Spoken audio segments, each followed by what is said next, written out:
All right, and we're live with that hell of an introduction. Thank you, Doc, for keeping it classy. You know, that's what you bring to the show: classiness, ladylike, femininity. You know, the things. I will shove my combat boot where your four parts meet. You probably would. Luckily, it's a hell of a commute, and you have time to get tired along the way.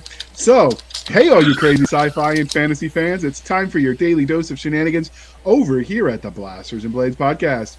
Just three nerdy veterans geeking out over our science fiction passions and fantastical fantasies. A place where magic is king, the sky is the limit, and space is the place. We are the podcast that puts the fun in dysfunction. So without further ado, we're going to let our guests introduce themselves. And because we have some freaking manners, we're going to let Miss Liz go first. So, Liz, could you introduce yourself? You have manners. I'm so proud of you. Who knew? Who knew? Well, we've been working on it. Yeah, I see that. Hey y'all, I am Sharktooth Lizzie. I'm excited to be here today, joining you from the East Coast in Atlanta. Hoping to do a little talking about the Galaxy's Edge Fan Expo with my buddy Swordfish. Hi, and I'm Do0117 Swordfish, aka Daniel. I'm primarily the main Discord moderator for the Galaxy's Edge fan community, and I also run the Forgotten Ruin fan group. Absolutely. Well, one of the Galaxy's Edge fan groups, because you handle the Discord. You know, there are other ones. Unless you're doing all the things over on Reddit and Facebook. Did you get promoted? I've got the Forgotten Ruin fan group. Because you run the Galaxy's Edge one. It's because you don't sleep. So we're co-workers. Absolutely. It's because you don't sleep either, right? It's the insomnia that's doing it for you? Yeah.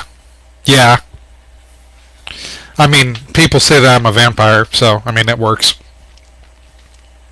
I mean, that's just good. Well, never mind. I was going to make a joke about sparkling, but Doc says we've overdone that one, so I have to move on. So, the next part of the introduction, dear listener, is how we first found them. So I found Dan through the Galaxy's Edge community, and through him we found the lovely Miss Liz.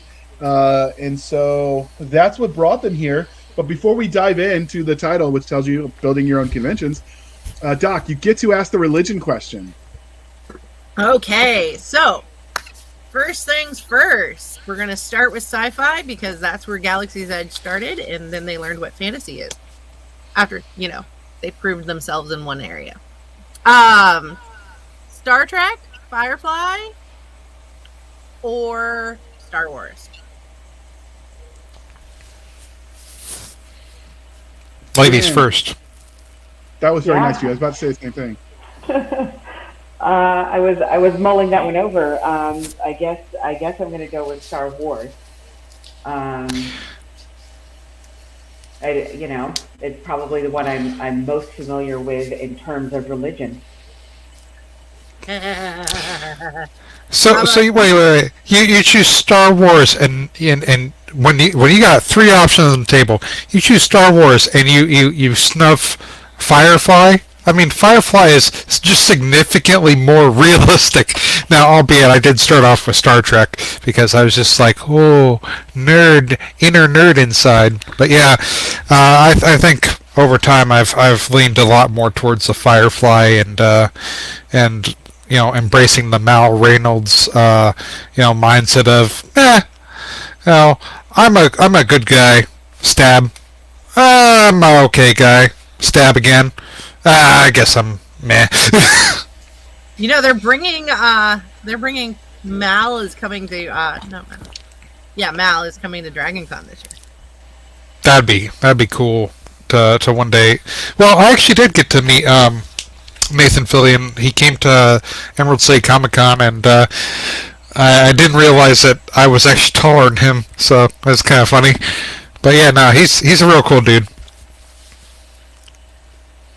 Okay, so I'm going to get us really sidetracked if I don't immediately jump into the next religion question, which is Wheel of Time, Game of Thrones, or Conan? Conan. Yep. The abs. It's the abs, isn't it? It's Conan for me too, because I mean, look at Arnold's rippling muscles, and not to mention the whole just him just smashing the ever living shit out of people. I mean, that's great. Arnold does what Arnold does, man. And acting is not one of those things he does. Hey! His acting is phenomenal. You shut your whore mouth. They're in our family-friendly rating. Wait! You had a family-friendly rating when Doc Cisca's like, "Hey, I can't wait till we do the Beastie episode." JR won't let me do that. He keeps telling me no. Family-friendly rating. I don't think you're trying hard enough. We could do it if you want to. But that's a back show stuff until we get the episode ready. And instead, you're going to ask the next question. We're going to pretend like we've done this before. So, which was your first love? Science fiction or fantasy, Madam Sharktooth? Fantasy was the first love. I didn't really start getting into the science side until probably 10 years ago. So I've had quite a bit of catch-up over 10 years. Quite a bit, but it's been great. So yeah, started out in fantasy, ended in science. Awesome. So we've got two fishies as tags. So did you guys plan this out? We'd really like if you told us each how you got your tag. JR, off topic. Wait. You can ask that after we finish this question. Oh, Dan hasn't answered yet. Duh. Why did you tell me that? I know you don't care about his opinion as much as you do Sharktooth, but still. I'm used to it. But I disagree. But for me, I would say it started out probably with sci-fi, because as a wee lad, I would hang out with my father, and we would watch like Stargate SG-1, Star Trek, all that stuff. Doctor Who, and then what was it in third grade? I remember. I think it's kind of funny because nowadays this would not have been okay at all in school, but for the reading portion of our class, my teacher, he actually would read Harry Potter to us in class.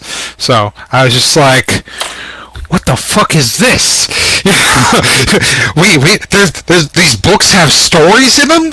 Well, this is phenomenal. So, I eventually got the Harry Potter books in there somewhere over there on the far right-hand side top shelf, and I would start keeping track in class, and then eventually I surpassed the teacher, and then they're like, "Hey, he's actually really good at reading," and then I got lazy with reading, moved on to audiobooks, and yeah. But I think it's kind of between the two on the same for me. I can listen to an audiobook and read a book, and I don't confuse the two. If I try switching between books, I confuse the two, which makes for some very weird dreams. So I love it. I do both. Absolutely. Nice. I'll do both, but some narrators I just can't get behind, and I don't know how much of that's the tinnitus with my hearing loss and the loss of some tones that makes me not like some narrators. But if I can't just some people don't narrate in the way like there are some words sometimes where I'm like, can you please say that the way I want you to say it? I don't care if the way I want them to say it is the right way, it's the way I want them to say it. Say it the right way or not all. Leap and leapt. Oh yeah. That's one. Yeah. I mean, don't you leap to places? My favorite is when they get places, but I leapt onto my bed last night to go to sleep. When they get the words wrong, like corpseman or root instead of route. That's always a fun one. Well, I mean, it's a corpse. Adjutant, they say adjutant instead of adjutant. It's a corpsman if they didn't do their job right. So I mean, it still fits. This is true, Doc. When you don't do your job right, you're a corpsman. Dude, I always do my job right. The fact that you don't do your job right is your problem. I mean, my job is to make the corpses. I was the grunt. We poke holes, you patch holes. It works. It's symbiotic. Your job is to practice preventive medicine. It's the only kind of medicine you're allowed to practice. You know, they actually sent me through the combat lifesaver course, and you missed 4 times, and they just don't want to give you the IV no more. Can you believe I don't blame them. I 4 times. The dude kept wiggling. He was afraid or something. It's not moving. We had to do it on each other. We had to do the needles on each other. You know, if you can stop him from wiggling if you just punch him in the head enough times to where he stops moving, and then it's easy. You just look at him and go, "Do you want me to miss? No, hold still." Well, he apparently did because he kept wiggling, but that's okay. Hey, don't kink shame. Well, we are not safe for work. So, all right. So we brought it up before I got it out of order, but I am curious how each of you got your tags. So, Sharktooth, how did you come up with that? I don't really, it's a really not awesome story, but it's become my gamer tag, it's become my call sign, it's become everything. It was my middle son's 5th birthday party. He wanted it pirate themed. And we decided to come up with pirate names for everybody, and so we had a pirate name generator game, and everybody who came to the party got a name generated for them, and mine was Sharktooth, and so now I'm Sharktooth Lizzie, and that's that. It's stuck. I love that. Yeah. So as for me, when I joined the server, it was originally just my regular gamer tag, which is my SCA persona, because I used to do all that stuff when I was younger. So that was Geraldus 117, and then that was my main name. Well, Geraldus 117 is my gamer tag, but Geraldus Evunice was my SCA name. Okay. And if you go in SCA, I know what an SCA name is. Yeah, and then if you go into the roles, you'll actually see I got my Goot Desan, Award of Arms. Obviously, I got a whole bunch of like awards because like I used to be a Shire manager and I did that too. I quit. Oh yeah. Being a seneschal is great. I signed my resignation letter so long, and thanks for all the fish. Yeah. Now for me, I mean, my parents had kind of moved on to other things, so I was like, my dad said, if you want to keep the Shire going, then you're gonna have to take it over. I'm like, well, oh yeah, I'll keep it going. So I kept it going for like another 4 years. Ran a couple events, and then I kind of passed off to another person because like I don't know.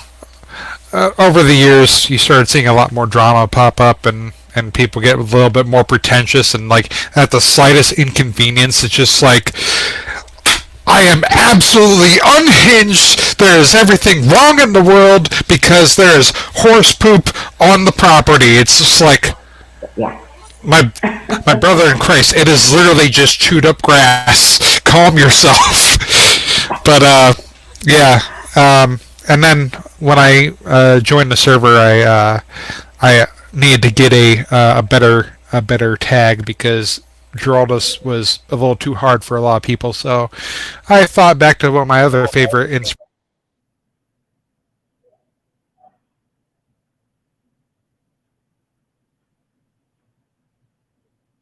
Swordfish, you muted yourself. Is it just me? Okay. No, it's my internet cut out for a second. okay. I thought I did something. Yeah. What did you do? No. I was trying to I fix your edit your audio stuff. You're having a bad echo. got it. But And then yeah. you were gone. So yeah, I got my inspiration from my new tag swordfish from Cowboy Bebop, because that's another favorite series that I love and cherish, and I watch at least once a year. Edward is amazing. I had a Star Wars RPG character named Edward based off of Edward. Nice. I love that. That's nice. I had Tights with Toes as a free feature. But the DM did not like anime and asked me never to make him watch it again if he gave me all the free. Well, no. Now, anybody that has a problem with Cowboy Bebop is very smooth-brained, and maybe they need to reevaluate. Don't worry, he later reevaluated the rest of his life. That was his problem, though. Good. All right, so let's get this back on track. So, Liz, what was your first memory of engaging in speculative fiction? So that could be sci-fi, fantasy, horror, all the things. Wow, my very first memory. I don't know. I mean, I'm old as dirt, so I got to think back pretty far. So I would have to say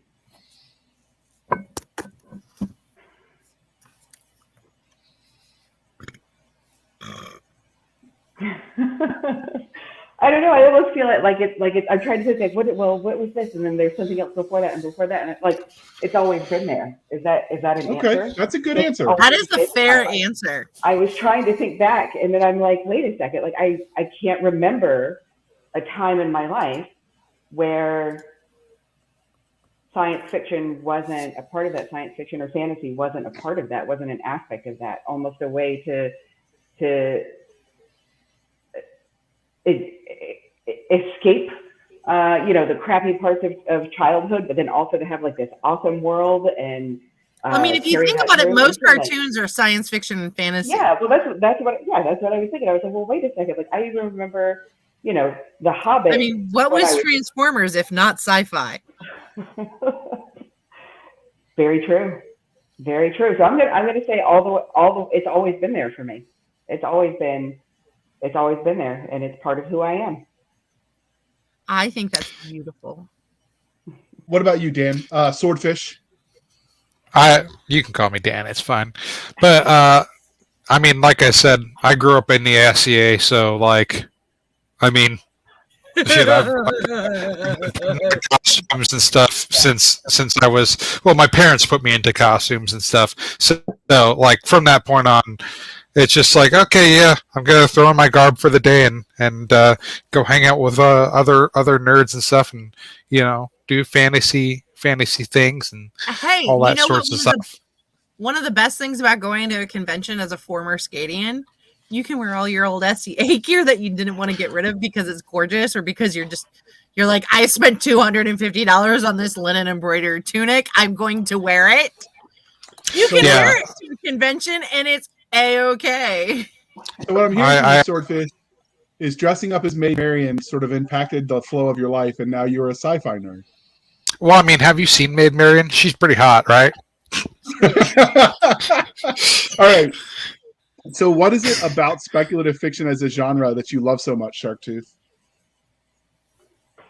I don't know. I don't know. I think maybe it's that. See, you're putting me on the spot. It's the air she breathes. The pause out. It's the air that you breathe. Yeah, I mean, it's just I enjoy it, and on so many levels, not just the entertainment, but also just the impact that it has. Even the friendships that have been formed over it, definitely factor in. I don't know. I'm gonna pass on the question and let Swordfish answer it while I mull it over a little bit, and I'll come back to that.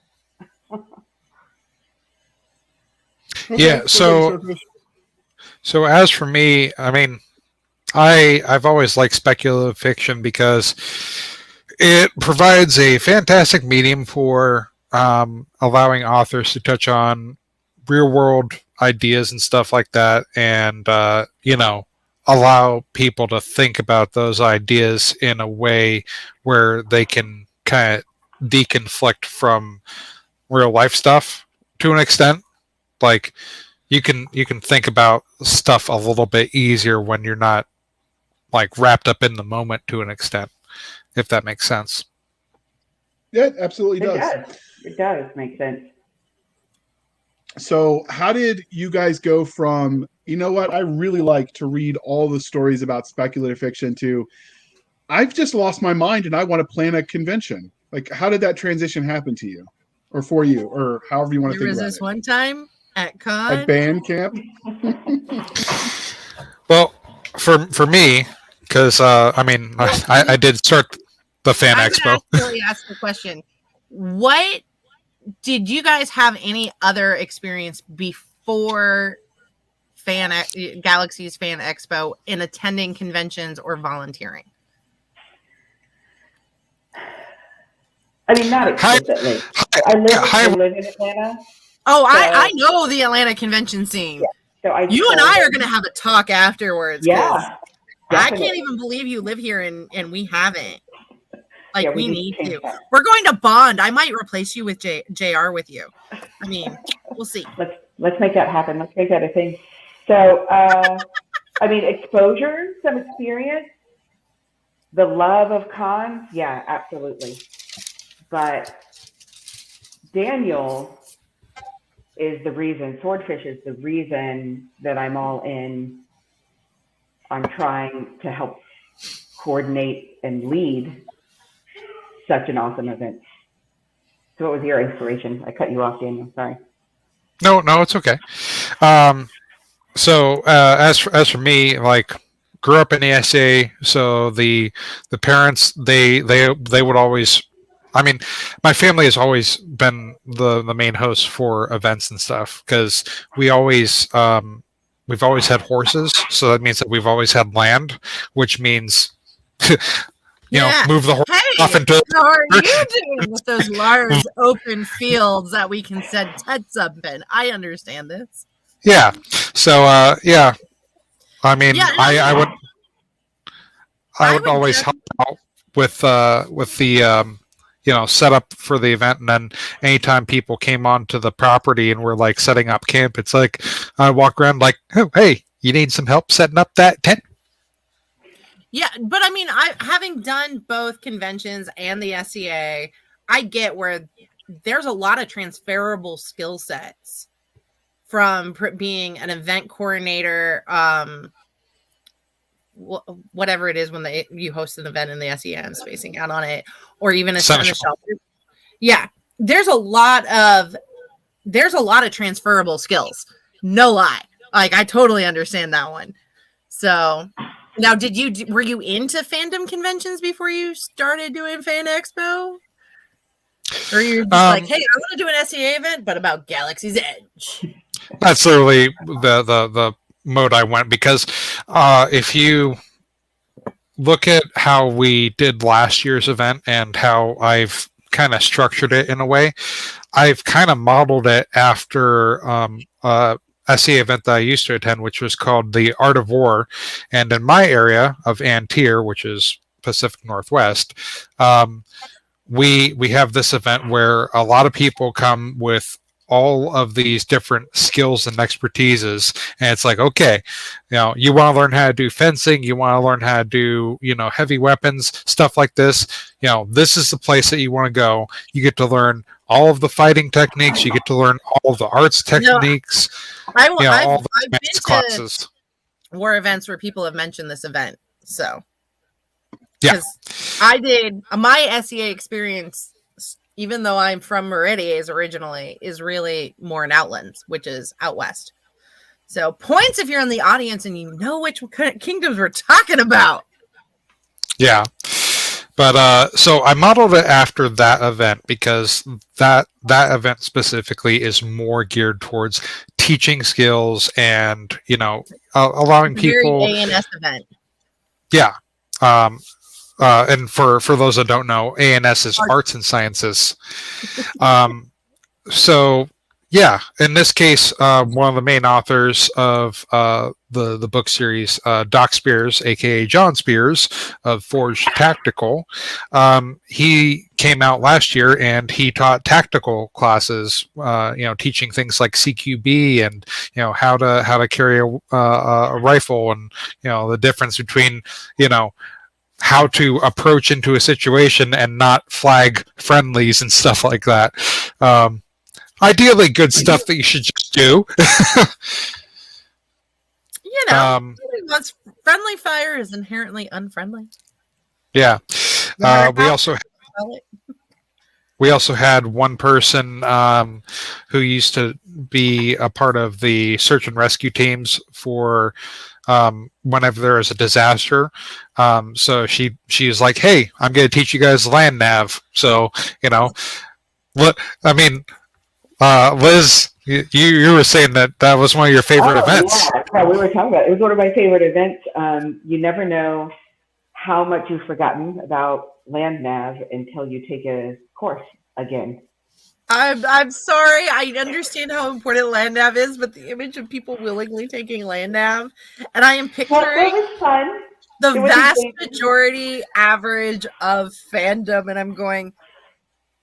Like I'm thinking of some of my very prominent friends and who go to conventions, and I'm like, the idea of them being in the wilderness is so funny to me. Oh yeah, definitely. Not a nice person right now. Well, the funny video that Doc sent me is, and we'll have to link it, the TikTok for it if you're brave enough, is some first sergeant going off because somebody called pizza to the land nav. And some staff sergeant's like, he's like, wait a minute, the pizza driver found the dang land nav course. No, recruit them. And the top comment was like, I know that base. Our delivery drivers are just built of tougher stuff. And there's like a whole bunch. I will link that in the show notes, dear listeners, so you can find that. But I love Mill Talk. It can be a glorious, screwed up place. But since we started talking about the convention, let's take a moment. We're about that time anyway. I'm going to show the commercial for this glorious convention because they were gracious enough to sponsor this episode. Are you ready? To meet the legends that created your favorite worlds. The chance approaches. Galaxy's Edge Fan Expo. Form up with the lieges for lessons in combat ops. Build new brotherhoods with fellow fans.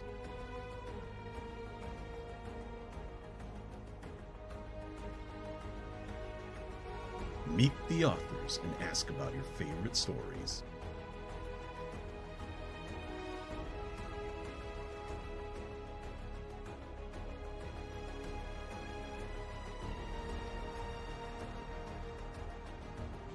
Planned guests include Jason Onspach,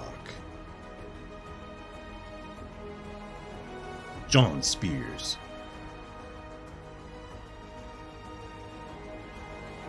Joshua Gayu, Jonathan Yanez, Peter Nealon. More guests confirming as we get closer. Galaxy's Edge Fan Expo. Coming this July 21st to the 23rd, 2023. Go to tinyurl.com/GEFanExpo and buy your tickets today.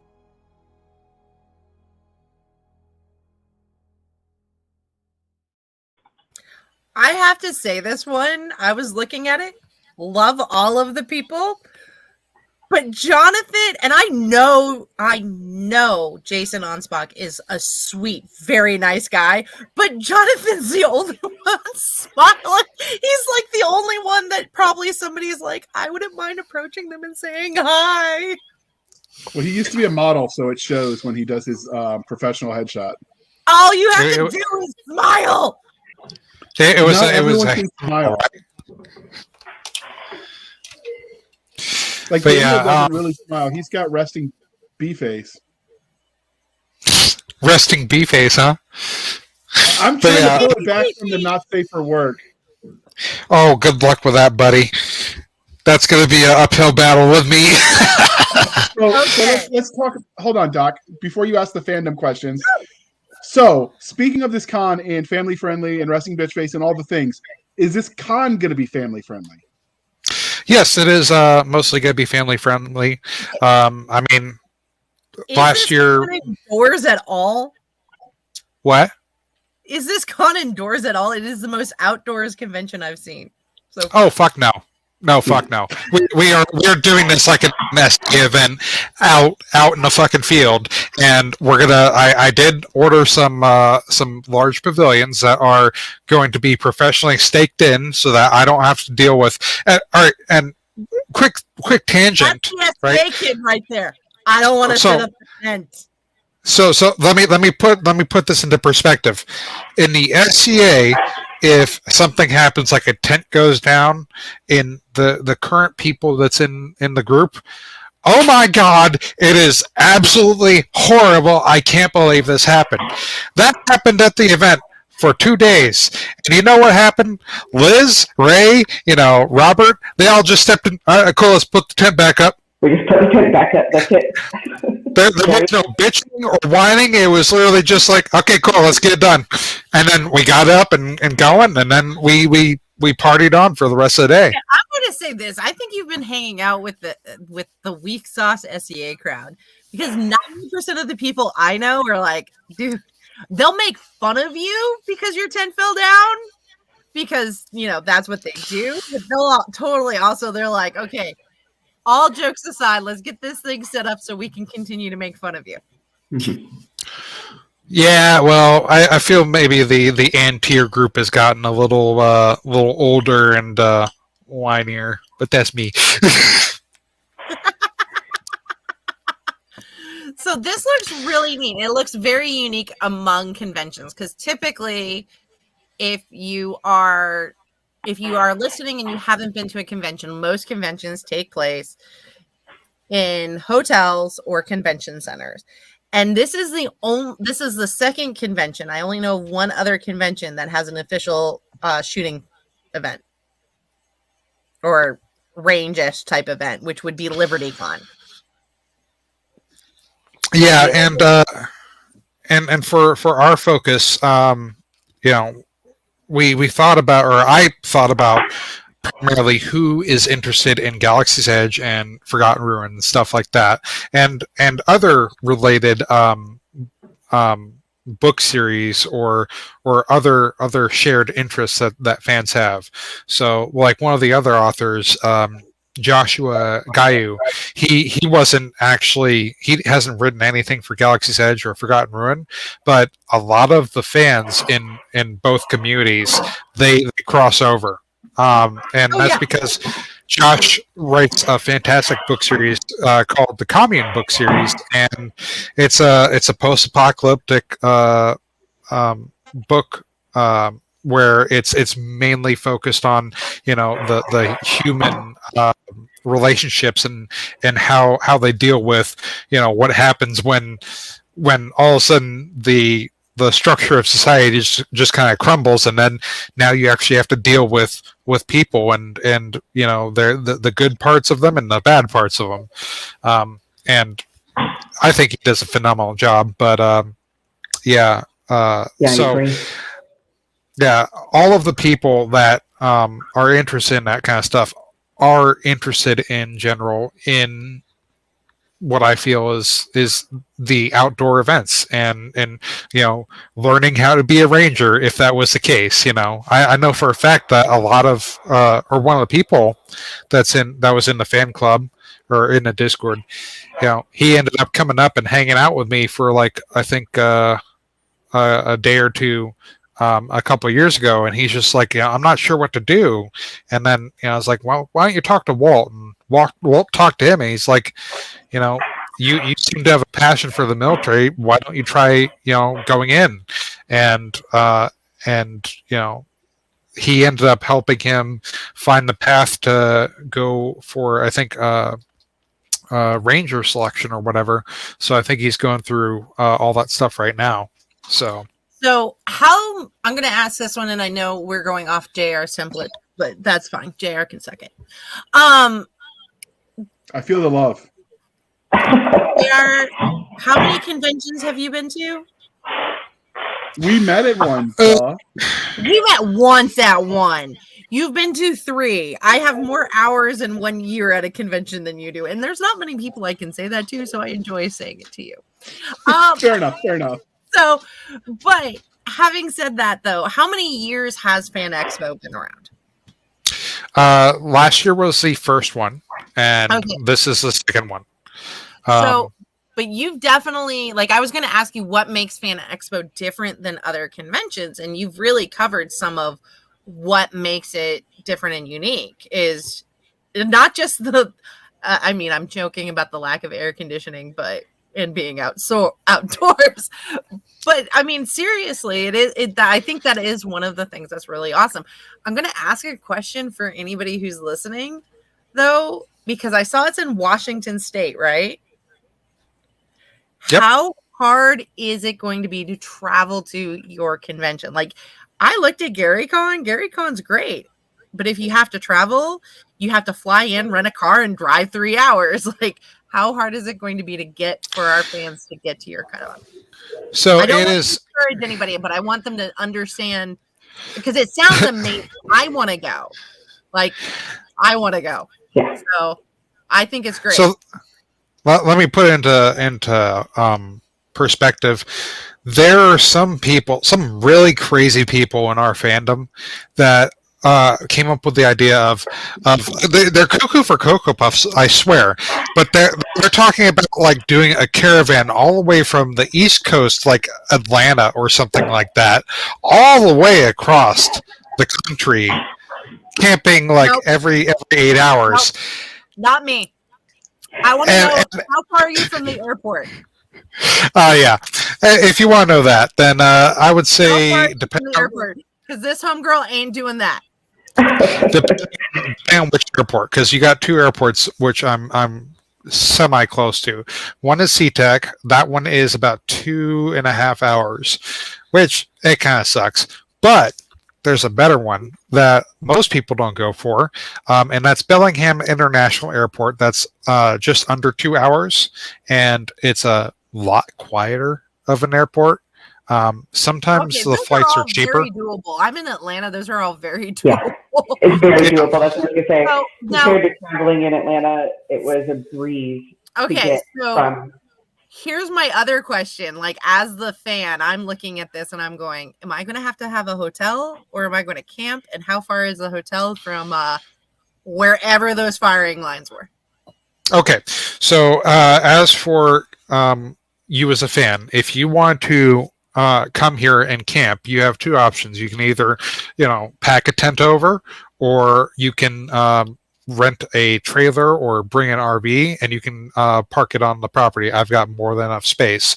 The other option is a hotel or a Airbnb. Airbnbs are a lot closer. They're all around my property, actually. I think the nearest one is 2 minutes away, if that. So you could literally just go to the West Beach area and be like, oh yes, I'd like to get this Airbnb, and then just walk up the street to the expo. So I would say anybody traveling to your convention should probably expect that they're going to want to rent a car at some point. Yeah. Or spend a load of money on Uber. Yeah. I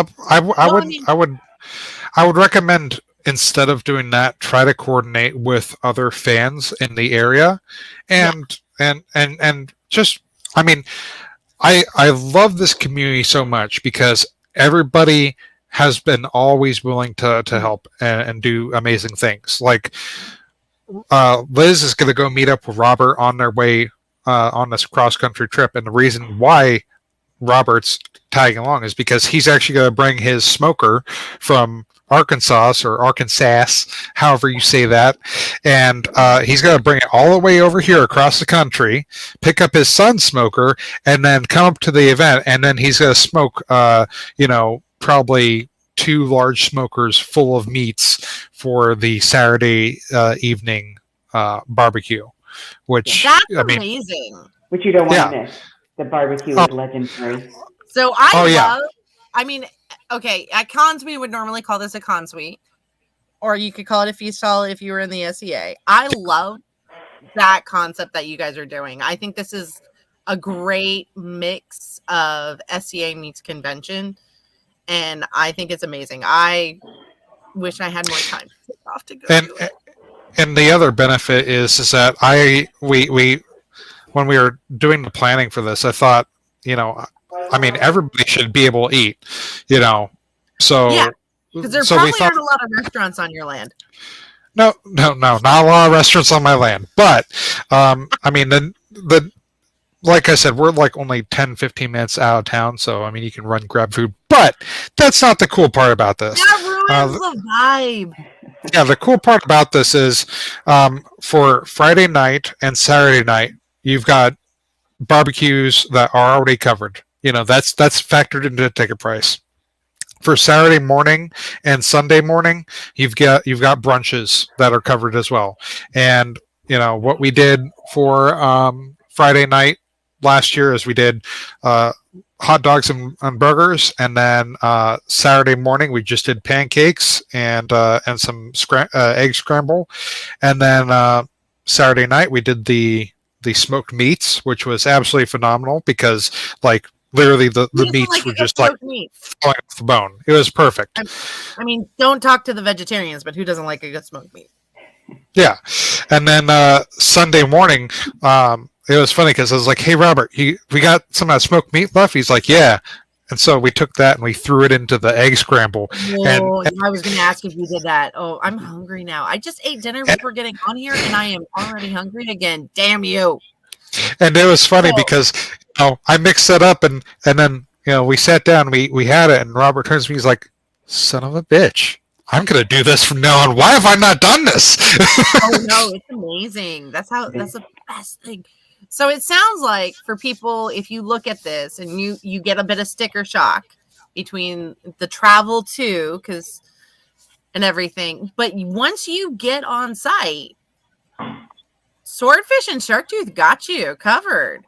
That I think is wonderful. So, because that is always, whenever I go to a con, that is the thing that I worry about. It's not a big worry, but it's back in the back of my head. What are you going to do for food, dummy? Where are you going to go? What restaurants? Is it going to be reasonably priced? What? Come on, because cons are not an inexpensive hobby, just like the SCA. And the funny thing is that, so I was trying to do a business deal with another business owner on something, and then I started talking about the Fan Expo, and then he said, I do run a brewery business. And I'm like, "Oh, yeah?" And he's like, "Yeah, I could do brewing for your event, and I could get that all set up." And I was like, "Ooh, okay." And so I hooked him up with some books, and he's like, "All right, I'm going to come up with a brew that we can serve at the event, and it's going to be cheap." I think he was saying $5 for a 16-ounce cup or whatever. Dude, he's going to run out. I know. Oh yeah, he's going to run out. Yeah. I don't know how much he's making, but I guarantee you he's going to run out. Oh yeah. And that's only going to be served at this event. He's not going to make it for anything else. No, that sounds awesome. You definitely are on point. I think it's awesome you're bringing in all of your background from the SEA and all of your love of GE. Now, I'm going to ask, because this is your second year, and I heard rumor and you definitely covered it with one of your authors already. You are expanding beyond just that Galaxy's Edge Forgotten Ruin niche. Mhm. Right? Okay, I just wanted for anybody who's wondering in the background of their brain, because I have been to conventions where I'm like, yeah, I like this IP, but I'm not nearly as obsessed about it as you guys. And sometimes I have a personal thing against single IP conventions, intellectual property conventions, because I think it becomes too cliquey. So I think it's great that you're expanding, because you have a very clear identity of what kind of a convention you are.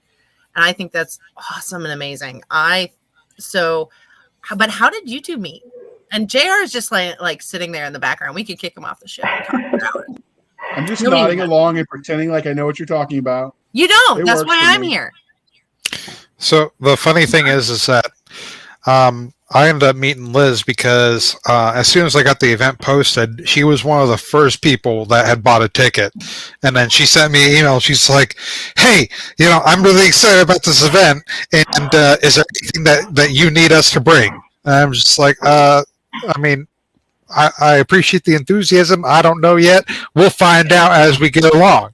And then she communicated more and more as she got closer. And then finally she's like, okay, I'm at CTech. What do you need? And I'm like, okay, well, this happened. I guess a couple things like some Gatorade powder or something like that. And she's like, cool, got it.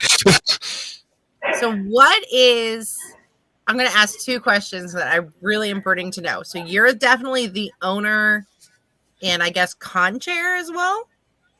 Like, I don't know. Do you have a con board? Don't really have a con board. That's fine. You don't have to. I'm just okay. I spend too much time in the Army. I like to have organization charts. Well, so organization wise, I ended up.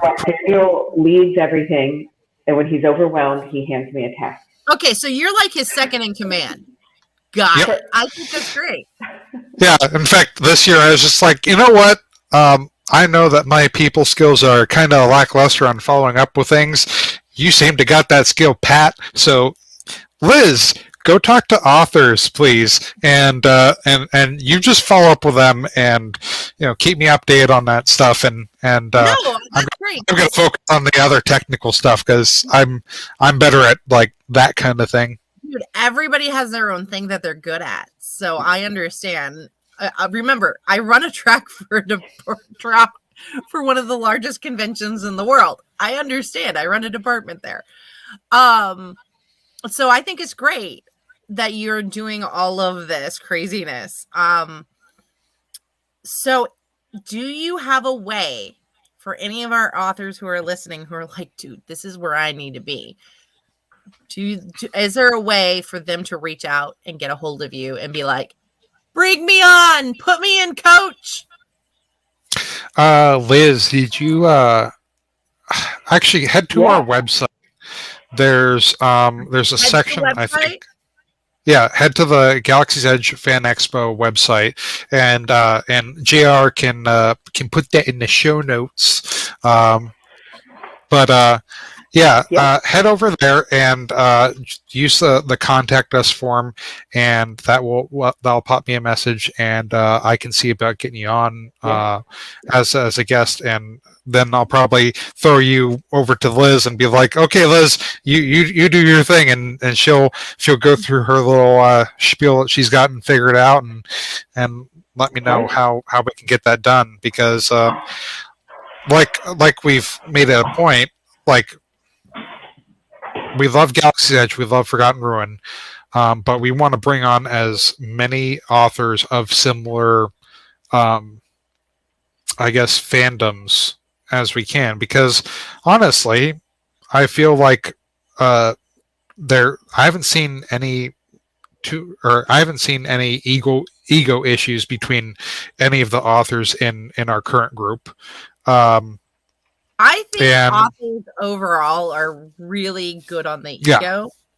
And I say this having dealt with, we'll call them nicely triple digits worth of authors. They tend to be pretty nice on the ego, and Lord knows they're a hell of a lot less expensive to bring in than like Nathan Fillion. Oh, and that's one thing. That's one thing that we do hope to. We do want to get some audiobook narrators, and I mean, could you imagine if R.C. Bray showed up to the event one year, or even Mark Boyette? Like, for those audiobook fans, they know who Mark Boyette and R.C. Bray are, and they're like,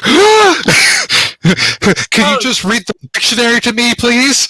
So so I had the wonderful pleasure of talking to Nick Podell, who does not narrate any of the Galaxy's Edge, but he's done tons of other stuff. And I asked him what the weirdest or funniest interaction he had with a fan was. And he told me he had one fan who said, "You're the voice I hear in my sleep." And his wife said, "Good, why don't you take him home?" And because it sounds so innocent, you don't understand. You're the voice I listen to as I go to sleep. But because I mean, we all have those weird things. So did you have a funny experience with that last year? Yeah, we kind of, a couple of us fans, we had a joke, and we about, I won't say it, but we did troll Jason a wee bit when he was there, and yeah, he is. Jason's fantastic, but yeah, there was a couple fun moments there. I mean, so how many did you have last year at the convention? I want to say just under 15, if I recall right, Liz. 15 people? 15 people, yeah. So if you are one of those people listening to the show and going, "I always want to go to a convention, but I do not want to deal with the crowds," this is definitely the place for you to go. Oh yeah, because you're not going to deal with all the people, the sweaty nerds that just want to hang out in a dank, dark hotel convention center. Right. Sorry, what? Do you feel? No, I'm fine. I'm not one of those dank, sweaty nerds. I shower twice a day. There you go. But I mean, all the authors. It's a very the vibe that we were going for is low key. You know, everybody's pretty much equal. You know, the authors. You know, they are more than happy to just sit and talk with fans, and you know, meet up with them and do a quick photo op. I mean, in the trailer, you even saw Liz with Doc on one side and Jason on the other. So I know a lot of people kind of hesitate about small conventions, but you really hit on what I love about small conventions is you can actually sit down and meet and talk with them like human beings. Yeah, that's right. That's right. That was one of the. Because guess what, guys? They really are. I promise you. Even David Weber is a human being. Even J.R. Handley is a human being. No, J.R. Handley's not a human being. He's a special case. But yeah, I mean, they even will be kind enough to send up merch and stuff. So there's going to be merch at the event for fans to get. So yeah. No, we're gonna take care of everybody that comes on up to the event. That is a wonderful thing. I so hope that you have an amazing growth and a steady growth that you can handle. One that you can handle. So we've gone at this, and Doc has peppered you guys with questions, and everybody that knows the con stuff is going to understand the foreign languages you were speaking and translate the Hebrew. I was not into speaking foreign language, JR. You were talking about people. That's a foreign language. But before we let you go, since you are the head honcho of the con you started, Swordfish, what would be your 30-second elevator pitch to sell your expo, your fan club, however you want to describe this event? How would you pitch it? So come on out to Galaxy's Edge Fan Expo, get to meet cool authors and do cool stuff. When you get tired of seeing the authors, go out with the other fans and just go shoot each other with airsoft guns. It'll be fantastic. And then at the end of that, of the day, when it's getting darker, let's all party up next to the bonfire and get properly toasted like we did last year, which was absolutely horrible because my host who did the airsoft portion, he did hit the bottle a little bit too much that time. But yeah, I mean, it's a great group of fans and people, and come hang out and be a part of it. This sounds like an amazing event. I cannot wait to hear how this year goes, because unfortunately my summer is booked, so I can't make it. But you better have a year 3. We're going to be having a year 3, and JR will be there. I mean, you hear that, JR? People, you can handle 15 in a room without me, right, JR? I don't know about that. But so we've got to wrap this up. We've been at it for 55 minutes, and our audience kind of falls asleep at the hour mark, and we don't want them to fall asleep on you. We want them to go click the link and buy the tickets. But before we let you go, we have the fun question for you. So are you ready for this one, Daniel? Go. I'm going to ask you this one first because I'm not going to put Liz on the spot. She has time to think about it. But favorite alien species from any science fiction property? Oh, okay. We're going to go with Kublarans. Oh, from Galaxy's Edge. Okay. The Coobs. I get it. You like frogs? Your nose is a bit brown right there, Daniel. I mean, if we're going to go... A lot of people, especially audiobook listeners who heard the Jamaican vibe to the language. Yeah. No, I'm just teasing you. I'm teasing you. It's okay. Yeah, but I mean that was a one off top of my head. There's probably others. I gotta just think. But anyways, just go. That's an answer, and I think that's the kind of question that you ask me any day of the week, and you'll get a different answer because you remember different things at different times. So that's fair. All right, Liz, and it doesn't have to be Galaxy's Edge, but favorite alien species from any science fiction property. Oh, I don't know. I would say probably. Coobs is a great answer. We have lots of Coob memes. It's fantastic. Definitely enjoy it. I would say generally, I really am a fan of the helper AIs in all of sci-fi. All of my favorite characters tend to be the helpful but quirky and somewhat mischievous personality, whether it's an AI or a kooky robot or gunnery bot. In the case of GE, always end up being my favorite species. So the Skynet doesn't scare you? I mean, it can. Oh, come on. Skynet's going to come in. It's going to be fantastic. And we get to reenact Terminator. Skynet. We're practically courting Skynet. Let's just... Okay. You heard it here first, people. Doc, Swordfish, Sharktooth, they're all pro Skynet. I am not pro Skynet. I just know that humanity is going to dive head first into that problem.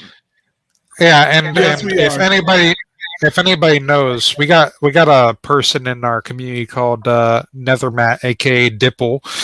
He absolutely loves AI. I know that he cannot think of any future without what was that Australian beer that he loves to drink?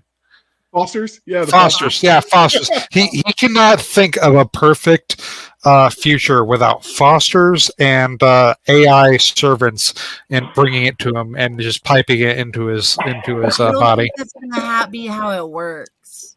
So just so you know, Doc, when the hate mail comes, they're going to send it to Swordfish over at the Galaxy's Edge Discord, which we will link to in the show notes. But with that being said, clearly this interview is winding down. So do you, Sharktooth, do you, Swordfish, have anything you want to tell us about the con that we didn't think to ask? Share it around if you end up getting a ticket, and invite friends out, because honestly, the event is a lot more fun when you get more of your friends involved into the event. It's just the same with SCA. I mean, Doc Cisca knows if you ever go to an SEA event and you come up across somebody that hasn't gone to an SEA event that's in your friends group, you're just like, hey, you want to come out and hang out for the weekend and go do some kooky shit? And they're like, oh, sure, I guess. And then you grab that friend by the shoulders, you throw him into the car, Okay. and then you take him to the event, throw him in a costume, and then give him a drink. There's this thing, every person understands society-wide. Well, I was in high school. Well, I was in college, and that's like an automatic buyout, right? Every veteran gets, well, I was in the Army at the time, and it's like an automatic explanation of everything then makes sense. I was at a con is equally valid. Is that right up there with what happens at Vegas stays at Vegas? No, unless you make little ones. Never stays just a con. I will forget. I almost forgot one important thing, and something that we emulate from the Galaxy's Edge community is that we make sure to use this event to raise money, and that money is raised for the charity Mission 22. Because we do care about veterans very significantly. Last year, when we did our charity auction, we raised over $1,000 that we sent right off to Mission 22, and they were just like, "Who the fuck are you?" But thanks, cool. And they use that money to go help veterans and increase the lifestyle. So yeah. So if people didn't know, because you're not involved in the community. Swordfish's mom is a veteran. She was a veterinarian for the Army, correct? Yeah, she handled the military working dogs in Afghanistan and Kosovo, and I think at one point she actually ran the whole south end of Afghanistan because they were basically like, "Oh, you're an officer and you have all this experience. Cool. Handle all of this stuff now." And she's like, here you go. It may have nothing to do with what you cool. Okay. So with that being said, the charity's a good thing. It helps prevent veteran suicide. And two of your hosts, Nick and I, have both lost friends that we served with in Iraq and Afghanistan.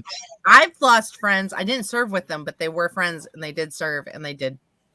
So that's an important thing, and we appreciate that. In fact, I will make a point to add Mission 22 to the show notes. And that way, if you wanted to donate more directly, and in fact, I think I will figure out how to make it happen, and I'll donate some of my stuff for you for your auction. That'd be fantastic. That'd be awesome. Thank you. Let me know, because so that auction was just at the convention, right? Yeah, that was at the convention, and we did do an online portion, but that didn't work. So about perfectly. 15 people plus some online people raised $1,000, which is honestly one of the best things I love. I'm always very moved by how amazing the fandom community can be to help a good cause. And that is a perfect example.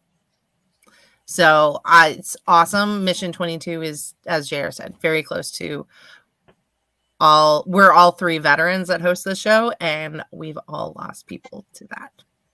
So yeah, and the best thing is helping them find solutions to temporary problems. So that way, so permanent at the time. Oy.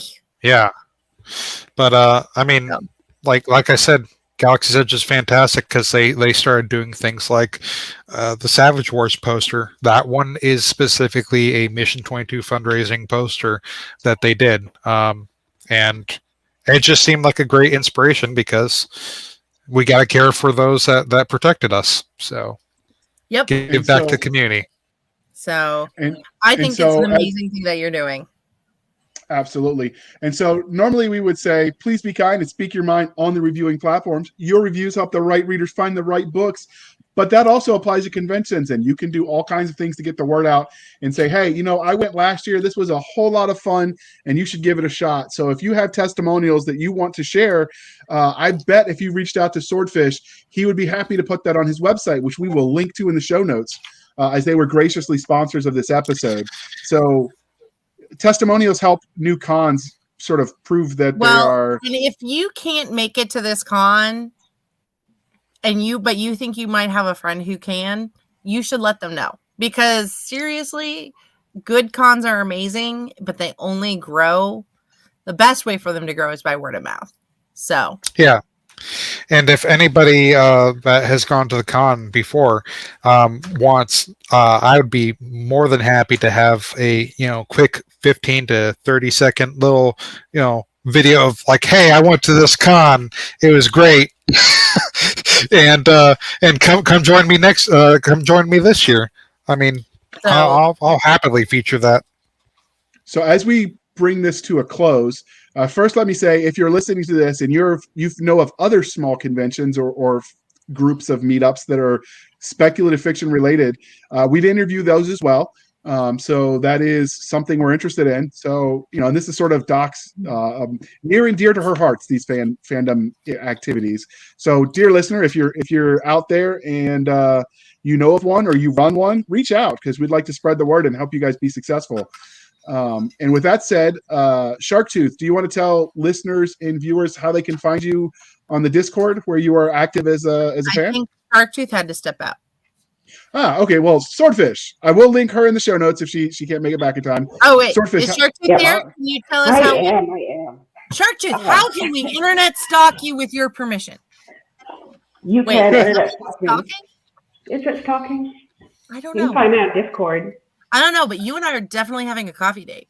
Yes, absolutely. Sorry, I was just coughing like crazy. You can find me on Discord at DO023, Sharktooth Lizzie. all I right. love that And name. I do too. Thank you. All right. And that leaves you, Swordfish. How can listeners, viewers, all the fans that stalk you online and want to talk to you about Foster's and Skynet and the like, how can they find you?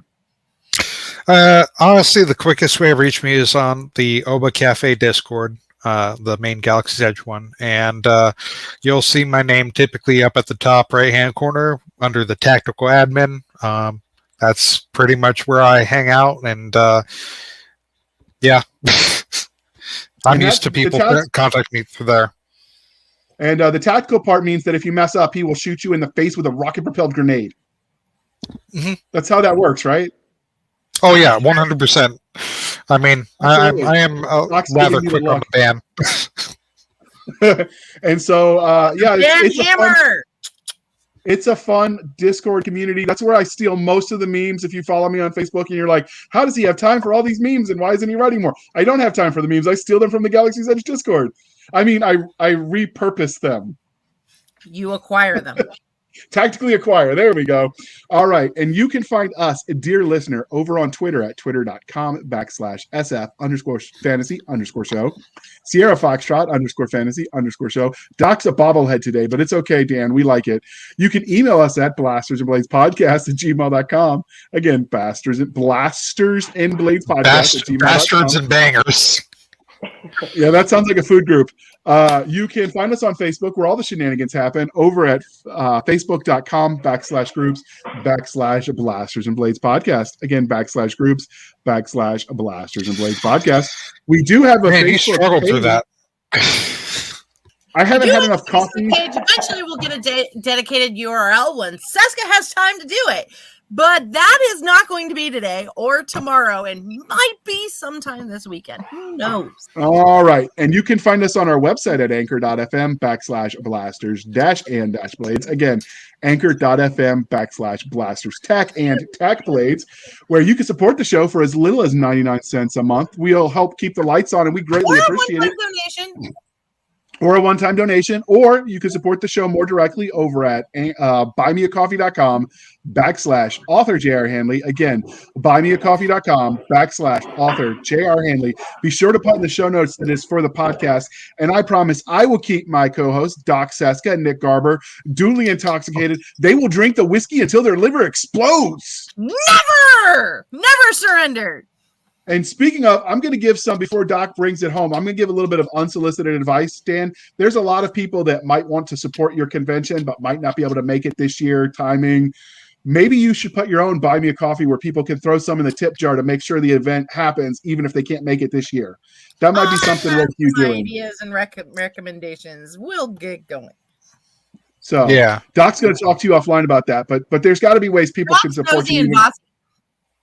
she is bossy. There's got to be ways people can help support you, even if they can't make it this year. So you should make that happen. I'm giving you all the free homework sessions. And with that being said, Doc is going to cut my head off if we don't bring this home because she's I need to go sleeping. to bed. I have to be up at 5 something. See? So bring it home, Doc. Thank you for spending some of your precious time with us. Thank you for being part of our community.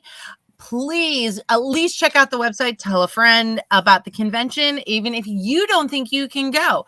So, having said all that, thank you for spending some of your precious time with us. On behalf of the absentee Nick Garber, the addle-brained JR, this was the Blasters and Blades podcast. We'll be back next week. Same time, same place, same awkwardness because we haven't figured it out in 480 episodes. We're not going to now. So have a wonderful night. Thank you. Thanks for stopping by, Dan and Swordfish.